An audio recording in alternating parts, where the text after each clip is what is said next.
Now we want to send it over to One America's Emerald Robinson, who is live at the White House with more on the president's national emergency declaration. Hi, Emerald. The issue of border wall funding has been a contentious one over the past few months. Now that he has officially declared a national emergency, what's next?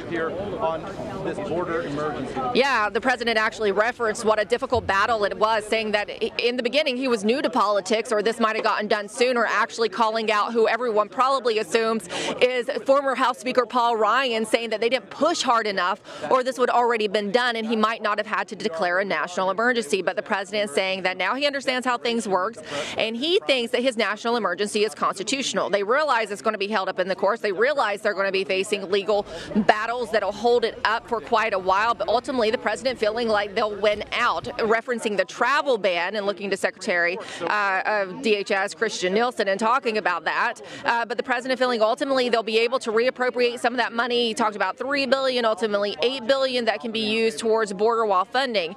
Now, in regards to that spending bill that we've been talking about over the last couple of days that has arrived at the president's desk, the president is saying that he thinks that he got more out of that bill than they expected, that he got a lot, but the president not really spending a lot of time talking about it. And as you know, Stephanie, it's been controversial. A lot of his supporters and even the angel moms were here today to talk to the president about their opposition to certain provisions in it, specifically some of that gives amnesty with those who are accompanying minors. People fear that that could exacerbate the problem of human trafficking, child trafficking, that the president has been very outspoken about, and some other limitations on ICE. The president did reference the angel moms. He spent longer with them than expected, which was why the press conference was late, and it was a very emotional showing of these moms who walked out and these family members who have lost their loved ones due to the repercussions of illegal immigration. But in talking about how that might have affected his view on the spending bill, if it had any change or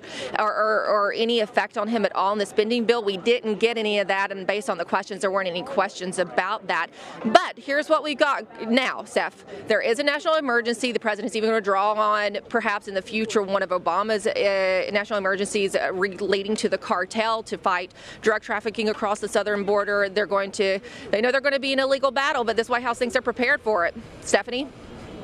That's right, and we know this has been a very hot button issue. I mean, as he mentioned there, he said he wasn't really happy with Paul Ryan in the last Congress, specifically as House Speaker, because he wasn't pushing border wall funding enough.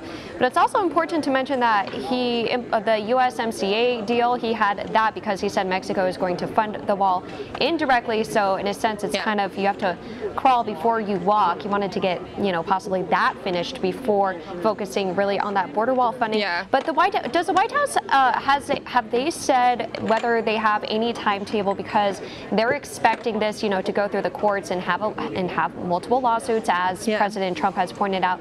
Do they have a timetable on when they think the emergency declaration will be implemented to use some of those funds? Well, they're going to go. He's already signed it. So the process starts today, which means probably the legal contest will follow shortly afterwards. And then the timetable really is based on the court system. He knows they're going to file in the Ninth Circuit Court of Appeals, who's very opposed to the president and his policies and tends not to have a positive outcome for this administration. The president feels like this is going to go all the way to the Supreme Court, where he hopes that it will be upheld, specifically since he's gotten a couple of justices on the Supreme Court in his tenure as president. But as far as the timetable, that's a good question. That's really what I wanted to ask the president, Stephanie. One of the questions I wanted to ask the president is, this is going to be a while, and there is the issue of the 2020 election cycle, and how much wall do you really see feasibly completing before 2020? Because this will be tied up for a while, and the president, though, says that based on what the money they already have, he's positive and very positive about and optimistic about the amount of wall he says they've been able to build and repair, but there's still quite a bit of southern border out there, which his supporters often point to. Stephanie? That's right. And on Thursday, House Speaker Nancy Pelosi, she said the wall is not an emergency, but that's not what the American people are saying, especially after Ryan Colfage set up that GoFundMe where hundreds of thousands of Americans have contributed. But the president, moving on to a different topic, the president also discussed the ongoing trade talks with China. What are some of the latest developments? He said that he may push that timeline of March 1st, but doesn't want to. What can we expect? Yeah, so the president talking positively, but saying, he had a funny little quip. He's like, well, what does that even really mean? All that matters is if we ultimately get a deal, saying they're going along great. But he did announce that a delegation will be coming to Washington next week to continue these talks. He will meet with President Xi sometime in the relatively near future in order to secure a deal. Hopefully, the president has said in the past that he feels like it'll take really him and President Xi sitting down to do a deal. There's a lot of sticking points that we've been talking about over the last couple days, that being forced technology transfers, also subsidized industry within China. That's two things that the U.S. is really pushing on China to change, and they've been hesitant, they've been reluctant. But you heard the president say during this press conference that he's just getting started.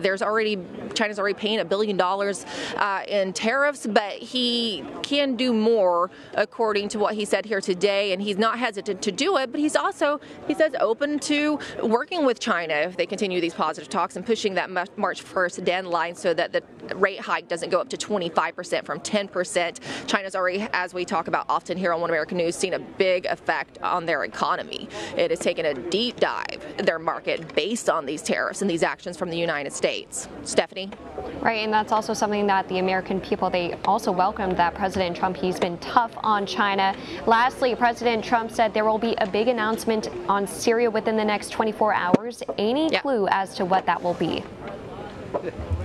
Yeah, it's probably the president announcing that the caliphate is 100% destroyed. He's been alluding to that over the last about 3 weeks, saying that that declaration was coming soon. They just had to finalize that, ensure that, and that's a big success of his administration in destroying the caliphate, ISIS caliphate there in Syria, and that's what we expect to hear from the president in 24 hours.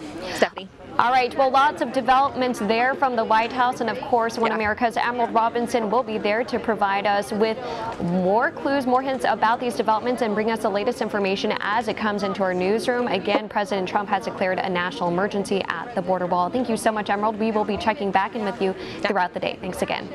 Want to see more videos like this? Click on the link below and subscribe to One American News on YouTube. And call your cable provider and kindly demand that One American News is added to your lineup. Call and subscribe today.